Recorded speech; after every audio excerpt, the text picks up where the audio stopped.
సువార్త 1వ అధ్యాయం 29వ వచనాన్ని చదువుదాం. మరునాడు యోహాను యేసు తన యొద్దకు రాగా చూచి, ఇదిగో లోక పాపమును మోసుకుని పోవు దేవుని గొర్రెపిల్ల, నా వెనుక ఒక మనుషుడు వచ్చుచున్నాడు. ఆయన నాకంటే ప్రముఖుడు గనుక నాకంటే ముందటి వాడాయనని నేనెవరిని గురించి చెప్పి తినో ఆయనే ఈయన. హల్లెలూయా. ఇక్కడ మనకి బాప్తిస్మిచ్చే యోహాను యేసుక్రీస్తు ప్రభుని ఏ రీతిగా పరిచయం చేస్తున్నాడు అంటే గొర్రెపిల్ల అని పరిచయం చేస్తున్నాడు. దేవుణ్ణి దేవాది దేవుణ్ణి గొర్రెపిల్ల అని పరిచయం చేస్తున్నాడు. ఆ గొర్రెపిల్ల అని పరిచయం చేసేటప్పుడు ఆయన ఏ పని చేస్తాడో కూడా చెప్తున్నాడు. ఆయన లోక పాపాలు మోసుకొని పోతాడు. దేవునికి స్తోత్రం. హల్లెలూయా. దేవుడు ఈ విశ్వమంతా సృజించిన సృష్టికర్త, ఈ విశ్వమంతా తన మాట చేత నడిపిస్తూ ఎంతో క్రమంగా ఇదంతటినీ జరిగిస్తున్న దేవునికి దేవుడు గొర్రెపిల్లగా మారిపోయాడు, గొర్రెపిల్లగా అయిపోయాడు. ఎందుకోసము అంటే కేవలం ఈ మానవులమైన మనల్ని రక్షించుకోవడానికి, తన దగ్గరికి చేర్చుకోవడానికి దేవుడు గొర్రెపిల్లలాగా జీవించవలసి వచ్చింది, ప్రవర్తించవలసి వచ్చింది. కారణం ఏంటి అంటే ఆయన ఏం చేయాలనుకున్నాడు అంటే మానవుల్ని తన దగ్గరికి తీసుకోవాలనుకున్నాడు. మనుషుల కోసం దేవుడు గొర్రెపిల్ల అయ్యాడు. మనుషుల కోసం దేవుడు గొర్రెపిల్ల వలె బలి అర్పణ కావించాడు. ఇది పరిశుద్ధ గ్రంథమైన దేవుని లేఖనాలు చెబుతున్న సత్యమై ఉంది. హల్లెలూయా, హల్లెలూయా. దేవుడు మన కొరకు గొర్రెపిల్లగా అవ్వడాన్ని పరిశుద్ధ గ్రంథం ఎంతో తెల్లగా మనకి తెలియజేస్తూ ఉంది.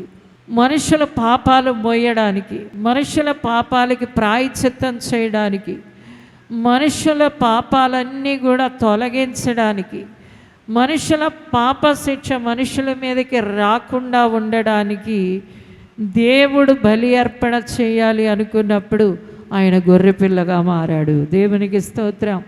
హల్లెలూయా. ఆ దినాల్లో, ఇశ్రాయేలీయుల దినాలలో గొర్రెపిల్లని ఏం చేస్తారు అంటే బలి పశువుగా అర్పించడానికి ముందుగా ఆ గొర్రెను వధించి రక్తమంతా తీసి ఒక పాత్రలో పడతారు. తరువాత దాని చర్మం అంతా కూడా ఊడదీస్తారు. దాని మాంసం అంతా తీసి ఆ బలిపీఠం మీద పెట్టి దాన్ని అగ్నితో కాలుస్తారు. ఇలాగ వాళ్ళు ఏం చేసేవారు అంటే ఆ రక్తాన్ని వారి మీద చల్లుకునేవారు శుద్ధి అవ్వడానికి. ఈ అర్పణ అర్పించాం కాబట్టి దేవుడు మమ్మల్ని అంగీకరిస్తాడు అని ఆ బలి అయిన తరువాత దేవునికి ప్రార్థనలు చేసేవారు. ఇలాంటి క్రియకి ఎవరు తన జీవితాన్ని అప్పగించుకున్నారు అంటే దేవుడే అప్పగించుకున్నాడు. దేవునికి స్తోత్రం. ఆయన రక్తమంతా ఒలికించాడు. ఆయన శరీరం అంతా కూడా కాల్చబడింది. అందుకని ఈ రోజున దేవుని బిడ్డలారా, ప్రభు బల్ల తీసుకునేటప్పుడు మనం ఏం చేస్తున్నాము అంటే దేవుని రక్తాన్ని త్రాగుతున్నాం. ఆయన శరీరం అని ఆ రొట్టెని జ్ఞాపకం చేసుకుంటూ, దేవుని శరీరాన్ని జ్ఞాపకం చేసుకుంటూ తింటున్నాం. ఎందుకోసం దేవుడు ఈ బలి అర్పణగా మార్చబడ్డాడు అంటే కేవలం మనల్ని రక్షించుకోవాలి, మానవులమైన మనల్ని విడిపించుకోవాలి, మనకి ఆయన దగ్గర స్థానాన్ని కల్పించాలి, ఆయన దగ్గర మనం ఉండిపోవాలి అని ఆ గొప్ప ప్రేమ గల తండ్రి మన కొరకు ఏమయ్యాడు అంటే గొర్రెపిల్ల అయ్యాడు. దేవునికి స్తోత్రం. హల్లెలూయా, హల్లెలూయా. దేవుని ప్రేమ గొర్రెపిల్లగా మారిన ప్రేమ. ఏ ప్రేమ చెప్పండి? మన కోసం గొర్రెపిల్లగా మారిన ప్రేమ దేవుని ప్రేమ. ఆ ప్రేమ గల తండ్రి చేస్తున్న పుణ్యకార్యం ఏంటి అంటే పూర్తిగా తానంటూ కనబడకుండా ఎప్పుడైతే గొర్రెపిల్ల రక్తం కాచిందో తరువాత ఎప్పుడైతే దాని మాంసాన్ని, ఆ చర్మాన్ని ఒలిసేసి ఆ మాంసాన్ని అంతా కూడా బలిపీఠం మీద పెట్టారో అది పూర్తిగా దహించబడుతుంది. ఇక గొర్రె పిల్ల అక్కడ లేదు అనే స్థితి అక్కడ కనబడుతుంది. దేవుని బిడ్డలారా, ఇలాంటి పుణ్యకార్యాన్ని, మహాబలియాగాన్ని, ప్రాణత్యాగాన్ని చేస్తూ దేవుడు మన కొరకు సిలువెక్కాడు. దేవునికి స్తోత్రం. హల్లెలూయా. సిలువ మీద ఆయన శరీరం అంతా కూడా చీల్చబడింది. ఆయనకి నొప్పి లేని భాగమే లేదు.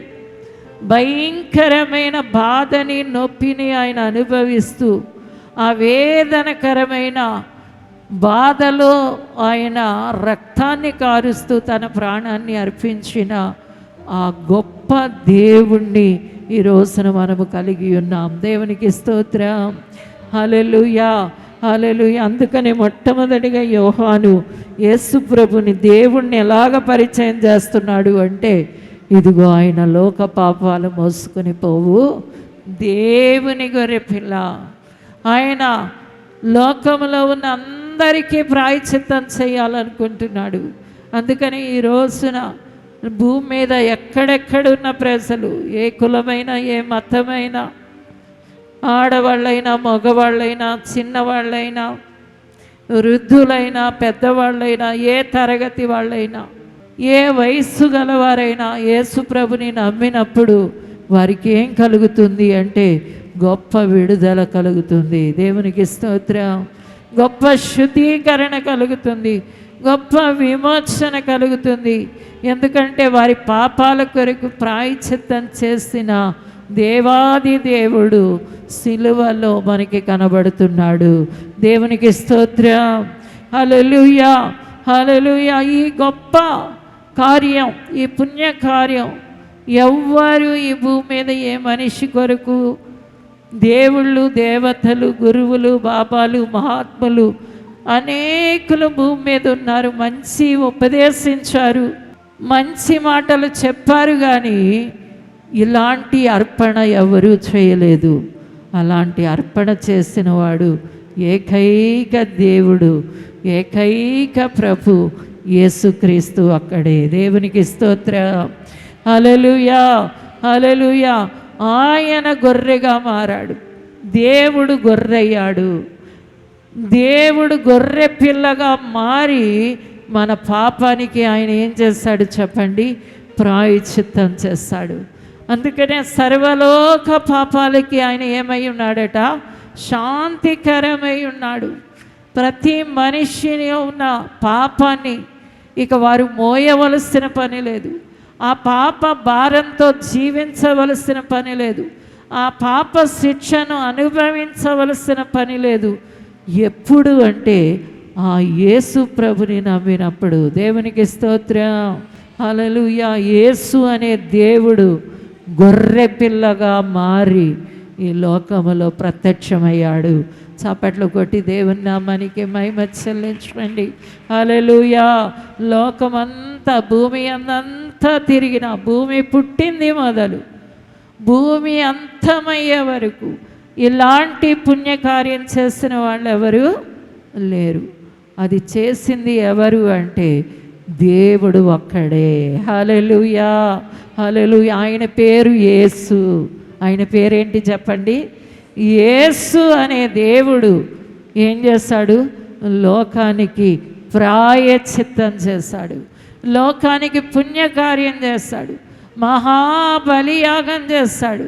ఆయన రక్తమంతా కార్చాడు, ఆయన ప్రాణాన్ని అర్పించాడు, ఆయన శరీరం అంతా నలగగొట్టబడి ఈ రోజున మనకి విడుదల, విమోచన కలుగుతుంది. దేవునికి స్తోత్రం. ఎవరు యేసయ్య దగ్గరికి వచ్చి ప్రభువా నేను పాపిని అంటారో వారందరి పాపాలు కడిగి వేయబడతాయి, వారందరి పాపాలు తుడిచివేయబడతాయి, వారి మీద ఉన్న శాపాలన్నీ తొలగిపోతాయి, వారి మీద ఉన్న దరిద్రత అంతా తీసివేయబడుతుంది, వారి మీద ఉన్న చీకటంతా తొలగిపోతుంది, దురాత్మ క్రియలన్నీ లయమైపోతాయి. అంతేకాదు ఇంకొక అద్భుతం జరుగుతుంది, వారి మరణం కొట్టివేయబడుతుంది. దేవునికి స్తోత్రం. హల్లెలూయా, హల్లెలూయా. దేవుని బిడ్డలారా, వారి శిక్ష ఎత్తివేయబడుతుంది. ఇంకా నీ పాపాల కొరకు నువ్వు శిక్ష అనుభవించవలసిన అవసరత లేదు. ఎందుకంటే నీ కొరకు దేవుడు గొర్రె పిల్లగా మారి ఆ శిక్షను భరించాడు. హల్లెలూయా, హల్లెలూయా. కాబట్టి దేవుణ్ణి నీవు నీ శిక్షను భరించిన దేవునిగా నీవు దేవుణ్ణి చూడవలసి ఉంది. ఆయన్ని ఒక గొర్రె పిల్లగా చూడాలి. ఆయన్ని గొర్రె పిల్లగా చూసేవారందరూ కూడా విడుదలను పొందుతారు, విమోచన పొందుతారు, సంపూర్ణంగా ప్రాయశ్చిత్తం పొందుతారు. హల్లెలూయా, హల్లెలూయా. అలాంటి దేవునిలో ఉన్న గొప్పతనం, ఆ మంచితనం మనకి ఆయన గొర్రెగా మారడానికి కారణమైంది. దేవుని బిడ్డలారా, ఈరోజు నా గొర్రె పిల్లను సేవించేవాళ్ళు, ఆ గొర్రె పిల్ల దగ్గరికి వచ్చిన వాళ్ళు, ఆయన నమ్మిన వాళ్ళు ఎంత ధన్యులు అంటే ఇక వారి పాప శిక్ష నుండి వారు బయటికి వచ్చేస్తారు. చప్పట్లు కొట్టి దేవుని నామానికి మహిమ చెల్లించండి. హల్లెలూయా. వారి పాప శిక్ష వారి మీద నుండి కొట్టివేయబడింది. అంత గొప్ప పుణ్యకార్యం దేవుడు జరిగించడానికి గొర్రె పిల్లగా ఉన్నాడు. గొర్రె పిల్లగా ఆయన పని చేస్తాడు. ఈ రోజున కూడా దేవుని బిడ్డలుగా ప్రతి వారు తెలుసుకోవలసిన సత్యం ఏంటి అంటే, నేను గొర్రె పిల్లను కలిగి ఉన్నాను. దేవుడు నా కొరకు ఏమయ్యాడు? గొర్రె పిల్ల అయ్యాడు. హల్లెలూయా. దేవుడు నా కొరకు గొర్రె పిల్ల అయ్యాడు. గొర్రె పిల్ల అయిన దేవుణ్ణి నేను కలిగి ఉన్నాను. దేవునికి స్తోత్రం. హల్లెలూయా, హల్లెలూయా. గొర్రె పిల్ల అయిన దేవుణ్ణి నేను కలిగి ఉన్నానని చెప్పే ప్రతి నరుడు ఎంత దీవెన పొందుతున్నాడు అంటే, మరణము నుండి జీవంలోకి దాటిపోతున్నాడు. హల్లెలూయా, హల్లెలూయా. పాప శిక్ష అంతా తొలగించేసుకుంటున్నాడు. శాపమంతా వెళ్ళిపోతూ ఉంది. ఎంత గొప్ప ఆశీర్వాదం ఒక్క మనిషిలోకి, యేసు దేవుడని చెప్పే ప్రతి మనిషిలోకి దిగి వచ్చేస్తుంది. హల్లెలూయా, హల్లెలూయా. అందుకనే ప్రతివారు యేసు దేవుడని చెప్పాలి అని నా చిన్నప్పటి నుండి నేను తాపత్రయపడేదాన్ని.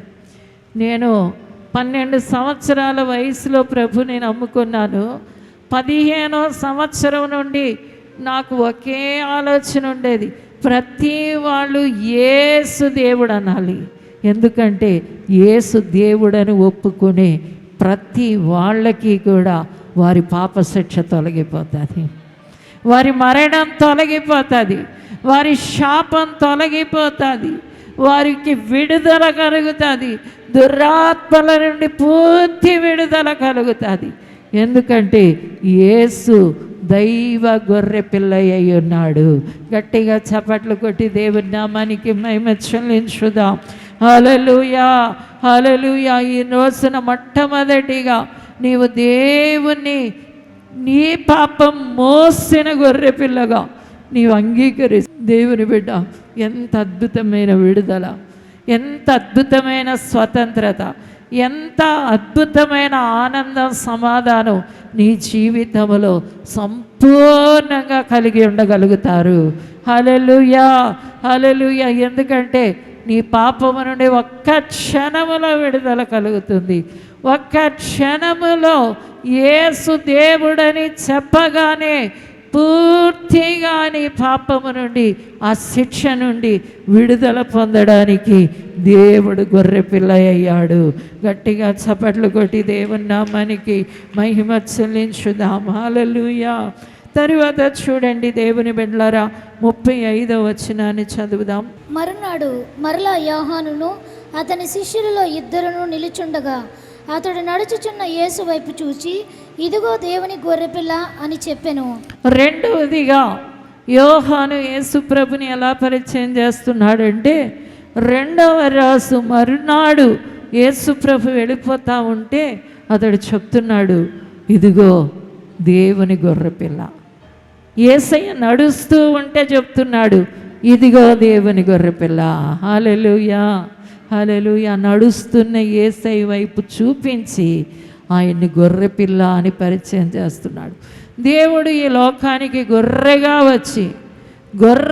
వచ్చి మన పాపాలకి త్యాగం చేసి ఆయన మరణించి రక్తం చిందించడమే కాదు కానీ దేవుని బిడ్డలారా, రెండవదిగా దేవుడు చేసిన కార్యం ఏంటి అంటే ఆయన మానవాళి మధ్యలో 33.5 సంవత్సరాలు గొర్రె పిల్లలా జీవించాడు.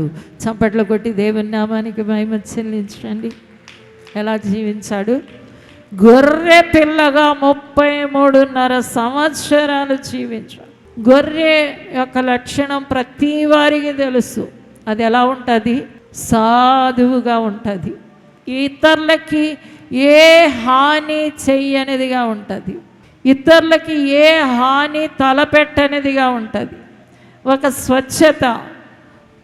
స్వచ్ఛత మనం గొర్రె పిల్లలో చూడగలం. ఒక పరిశుద్ధత గొర్రె పిల్లలో చూడగలం. రెండవదిగా గొర్రె పిల్ల ఏం చేస్తుంది అంటే తన యజమానిని వెంబడిస్తుంది. ఎవరిని? కాపరు ఎక్కడుంటారో గొర్రె కూడా ఏం చేస్తుంది? అక్కడే ఉంటుంది. కాపరు ముందు వెళుతూ ఉంటాడు, గొర్రె ఏమో చేస్తుంది? వెనకాల వెళుతూ ఉంటుంది. ఈ రోజున కూడా దేవుడు 33.5 సంవత్సరాలు ఈ లోకంలో జీవించినప్పుడు ఆయన ఒక గొర్రె పిల్లగా నడుచుకున్నాడు. చప్పట్లు కొట్టి దేవుని నామానికి మహిమ చెల్లించండి. హల్లెలూయా, హల్లెలూయా. గొర్రె పిల్లగా ఆయన బలి అయ్యడమే కాదు, గొర్రె పిల్లగా ఆయన నడిచాడు. అంటే పూర్తిగా దేవుడు ఏం చేశాడు అంటే ఒక స్వచ్ఛమైన జీవితాన్ని, ఒక నిక్కచ్చైన జీవితాన్ని, ఒక పవిత్రమైన జీవితాన్ని దేవుడు జీవించాడు. అందుకనే చూడండి, హెబ్రీ గ్రంథములో దేవుడు యేసు ప్రభు ఈ లోకంలో ఉన్నప్పుడు ఏ రీతిగా ఉన్నాడో తెలియచేస్తున్నాడు. చదువుదాం దేవుని బిడ్డలారా. హెబ్రీ గ్రంథం 7వ అధ్యాయం 26వ వచనం చదువుదాం. పవిత్రుడును నిర్దోషియు నిష్కల్మషుడును పాపులలో చేరక ప్రత్యేకముగా ఉన్నవాడును ఆకాశ మండలము కంటే మిక్కిలి హెచ్చైన వాడునైనా ఇట్టి ప్రధాన యాజకుడు మనకు సరిపోయినవాడు. దేవుని గురించి చెప్తున్నాడు హెబ్రీ గ్రంథకర్త. ఆయన ఈ లోకములో పవిత్రుడుగా ఉన్నాడు, నిర్దోషిగా ఉన్నాడు, నిష్కల్మషుడుగా ఉన్నాడు, పాపుల్లో చేరక ప్రత్యేకంగా ఉన్నాడు. అందుకే ఆయన ఆకాశ మండలము కంటే మిక్కిలి హెచ్చైన వాడయ్యాడు. ఇట్టి ప్రధాన యాజకుడే మనకు సరిపోయినవాడు. దేవునికి స్తోత్రం, హల్లెలూయా. దేవుడు మానవాళికి మాదిరి ఉంచిపోయాడు. ఆయన అచ్చు మనిషిలాగా ఈ లోకంలో ఉన్నప్పుడు ఒక గొర్రె పిల్లలాగా పవిత్రమైన జీవితాన్ని జీవించాడు. పవిత్రంగా, నిర్దోషంగా, నిష్కల్మషంగా. ఇంకెక్కడా కూడా ఆయనలో ఒక చిన్న మచ్చ కూడా కనబడడం లేదు, ఒక లోపం కూడా కనబడడం లేదు. ఒక తెల్లటి గొర్రెలాగా ఆయన తల వంచుకొని తిరుగుతూ ఉన్నాడు. దేవునికి స్తోత్రం, హల్లెలూయా, హల్లెలూయా. రెండవదిగా చూస్తే ఆ గొర్రెపిల్ల ఎవరిని వెంబడిస్తుంది అంటే కాపరిని వెంబడిస్తుంది. కాపరి ఎటు వెళుతూ ఉంటే అటు వెళ్ళిపోతూ ఉంటుంది. దేవుడు కూడా ఈ లోకంలో ఉన్నంతకాలం ఎవరిని వెంబడించాడు అంటే పరమ తండ్రిని. హల్లెలూయా, హల్లెలూయా. అందుకనే ఆయన అధిక సమయం, ఆయన 33.5 సంవత్సరాలలో ఎక్కువ సమయం ప్రార్థన చేసినట్లుగా మనకి కనబడుతుంది. ఎందుకంటే ఆయన ఎవరిని అనుసరిస్తున్నాడు అంటే పైన అన్నవాణిని అనుసరిస్తున్నాడు. ఈ రోజున దేవుని బిడ్డలారా, మీరు బలి అర్పింపబడిన గొర్రె పిల్లని అంగీకరించడమే కాదు, నడుచుచున్న గొర్రె పిల్లని వెనకాల మీరు వెళ్ళవలసి ఉంది. అప్పుడు మీకు ఒక స్వచ్ఛత కలుగుతుంది. దేవునికి స్తోత్రం, హల్లెలూయా. ఒక నీతి కలుగుతుంది, ఒక పవిత్రత కలుగుతుంది. అంతేకాదు ఆయన ఈ లోకంలో ఉన్న దినాలలో తండ్రితో ఎలాగ ఐక్యమై ఉన్నాడో మీకు అలాంటి సంపూర్ణ ఐక్యత కాపరి అయిన యేసయ్యతో కూడా కలుగుతుంది. దేవునికి స్తోత్రం, హల్లెలూయా. కాబట్టి రెండవదిగా నువ్వు నడిచే గొర్రె పిల్లను కలిగి ఉండాలి. ప్రభు నీ వెనకాలే ఉంటాను, నువ్వు నా ముందు ఉండాలి, నేను వెనకాల ఉంటాను. నీ స్వచ్ఛత నాకు కావాలి, నీ నీతి నాకు కావాలి, నీ పరిశుద్ధత నాకు కావాలి, నీతో నాకు సహవాసం ఏర్పడాలి అని ఎవరైతే చెబుతారో వారందరూ కూడా దేవుని గొర్రెపిల్లని పరిపూర్ణంగా అంగీకరించిన వారుగా కనబడతారు. గట్టిగా చప్పట్లు కొట్టి స్తోత్రం చెల్లించుదాం. చివరిగా చూసినప్పుడు ప్రకటన గ్రంథం 5వ అధ్యాయం 8వ వచనాన్ని చూద్దాం. ఆయన దానిని తీసుకునినప్పుడు ఆ 4 జీవులను, వీణలను, ధూపద్రవ్యములతో నిండిన సువర్ణ పాత్రలను పట్టుకుని ఉన్న ఆ 24 పెద్దలను ఆ గొర్రెపిల్ల ఎదుట సాగిలపడిరి. ఆ గొర్రెపిల్ల ఎదుట సాగిలపడిరి. ఏ గొర్రెపిల్ల? ఆ గొర్రెపిల్ల ఎదుట. హల్లెలూయా. ఆ గొర్రెపిల్ల పరలోకం అంతా ఒక ధ్వని వినబడుతుంది. గొర్రెపిల్ల యోగ్యుడు. గొర్రెపిల్ల ఎవరు? యోగ్యుడు, అర్హుడు అనే అద్భుతమైన స్వరం వినబడుతుంది. అక్కడ ఆ గొర్రెపిల్లకి ఏం కలుగుతుందట? అందరూ సాగిలపడి ఆరాధన చేసే ఆ గొప్ప ప్రదర్శన అక్కడ కనబడతా ఉంది. ఈ రోజున 3వదిగా గొర్రెపిల్లని ఆరాధన చేయనట్లుగా ఆయనను అంగీకరించాలి. దేవునికి స్తోత్రం. హల్లెలూయా, హల్లెలూయా. దేవుని బిడ్డలారా, మొదటిగా నీ కొరకు బలి అర్పించిన గొర్రెపిల్లను కలిగి ఉండాలి. రెండోది నడుచుచున్న గొర్రెపిల్లను నువ్వు కలిగి ఉండాలి. ఎందుకంటే ఆయన అడుగు జాడలు నీకు అద్భుతమైన వెలుగును కలుగజేస్తాయి. హల్లెలూయా. అద్భుతమైన నీతిని కలుగజేస్తాయి, అద్భుతమైన పరిశుద్ధతను కలుగజేస్తాయి, గొప్ప బలాన్ని, శక్తిని, ప్రేమని నింపగలుగుతాయి. ఒక అద్భుతమైన వ్యక్తిగా నేనైనా ఇలా ఉన్నాను అని నీ మార్పుని గురించి నీవే అబ్బురపడేలాగా ఆ గొర్రెపిల్ల నీకు సహాయం చేస్తాడు. 3వదిగా ఆరాధించే గొర్రెపిల్ల. ఎవరు? ఆరాధించే గొర్రెపిల్ల. దేవుని బిడ్డలారా, మనం ఎల్లప్పుడూ పూజ చేయవలసింది ఎవరికి అంటే దేవుడు నీ కొరకు గొర్రెపిల్లగా మారిన దేవుణ్ణి పూజ చేయాలి. ఎవరిని పూజ చేయాలి?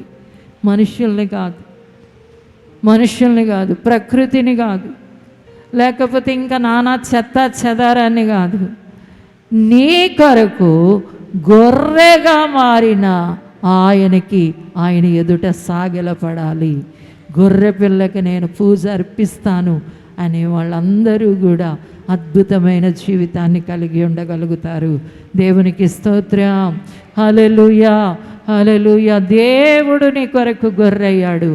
ఆ గొర్రెని నీవు నీ జీవితంలోకి అంగీకరిస్తున్నప్పుడు నీవు అనేక ఫలితాలు, దీవెనలు పొందుకుంటావు.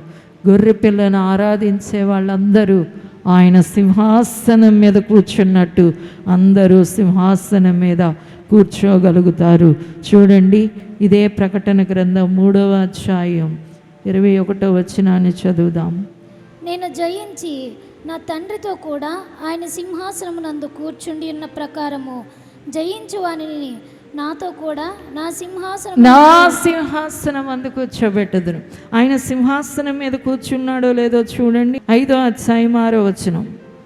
మరియు సింహాసనమునకును ఆ 4 జీవులకును పెద్దలకును మధ్యను వధింపబడినట్లుండిన గొర్రెపిల్ల నిలిచియుండుట చూచి తిని.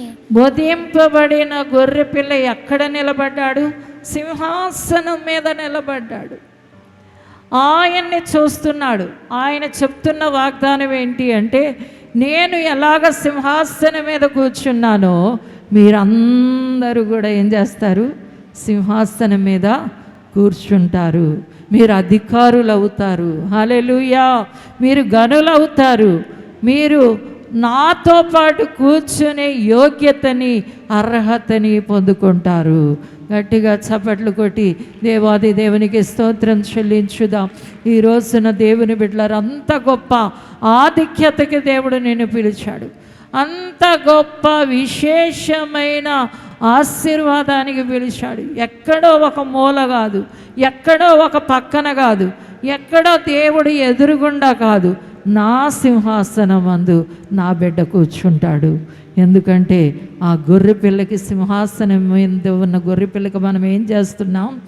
ఆరాధన చేస్తున్నాం. హల్లెలూయా. క్రైస్తవ జీవితానికి ఏది ప్రాముఖ్యత అంటే దేవుణ్ణి బాగా స్తుతించడమే ప్రాముఖ్యత. హల్లెలూయా. ఆయన్ని నువ్వు ఎంతగా స్తుతిస్తున్నావో ఆయన సరసన నువ్వు కూడా సింహాసనం మీద కూర్చుని యోగ్యతను పొందుకుంటున్నారు.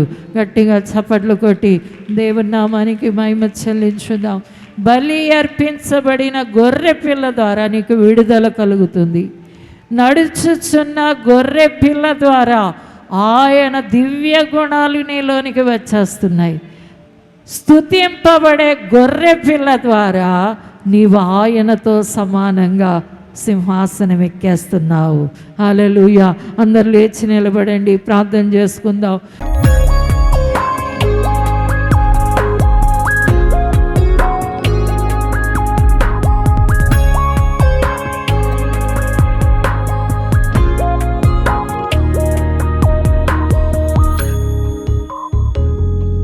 పరిశుద్ధమైన తండ్రి, నీకు వందనాలు చెల్లిస్తున్నాం.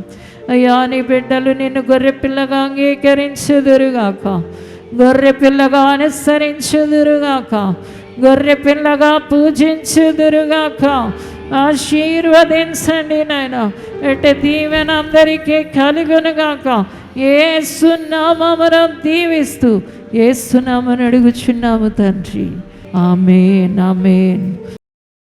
విజయవాడలో దహించు అగ్ని ఆశీర్వాద అభిషేక కూడిక జూన్ 1వ తేదీన ఉదయం 10 గంటల నుండి ప్రారంభించబడును. ముఖ్య ప్రసంగికులు డాక్టర్ థామస్ గారు, దహించు అగ్ని మినిస్ట్రీస్, రాజమహేంద్రవరం. స్థలం చాంద్ కళ్యాణ మండపం, రైల్వే స్టేషన్ దగ్గర, పూర్ణానందపేట, విజయవాడ. మరిన్ని వివరాలకు 9032224646 మరియు 9032224747. ఇది కుటుంబ ఆశీర్వాద కూడిక. ఇక్కడ మేము మా కుటుంబాలను కట్టుకున్నాం. మరి మీరు? అయితే ప్రతి శుక్రవారం రాజమహేంద్రవరంలో జరిగే ఈ కుటుంబ ఆశీర్వాద కూడికలో పాల్గొనండి. ఈ కూడిక జరుగు స్థలం దహించు అగ్ని ఆడిటోరియం, నటరాజ్ థియేటర్, రాజమహేంద్రవరం. సికింద్రాబాద్ లో దహించు అగ్ని అద్భుత అసాధారణ కూడిక ప్రతి శనివారం సాయంత్రం 5 గంటల నుండి ప్రారంభించబడును. స్థలం SPG church ground, alpha hotel వెనుక, సికింద్రాబాద్. మరిన్ని వివరాలకు 9494940074 మరియు 75. రాజమహేంద్రవరంలో దహించు అగ్ని అభిషేక ఆదివారపు ఆరాధన ఇప్పుడు ప్రతి ఆదివారం ఉదయం 9:30 నుండి ప్రారంభించబడును. తప్పక పాలు పొందండి, దైవిక ఆశీర్వాదం పొందండి. స్థలం దహించు అగ్ని ఆడిటోరియం, నటరాజ్ థియేటర్, రాజమహేంద్రవరం. మీ ప్రార్థన అవసరతలకు 9494940072 మరియు 73. ఈ టీవీ కార్యక్రమాన్ని చూసి ఆశీర్వదించబడినట్లయితే దహించు అగ్ని టీవీ పరిచర్యకు మరియు బ్లెస్సింగ్ ల్యాండ్ కు సహకరించండి. Dahinchu Agni trust current account number 357222444370, state bank of India, main branch, Rajamahendravaram. My address doctor Thomas, Dahinchu Agni ministries, తుమ్మలోవా, Rajamahendravaram.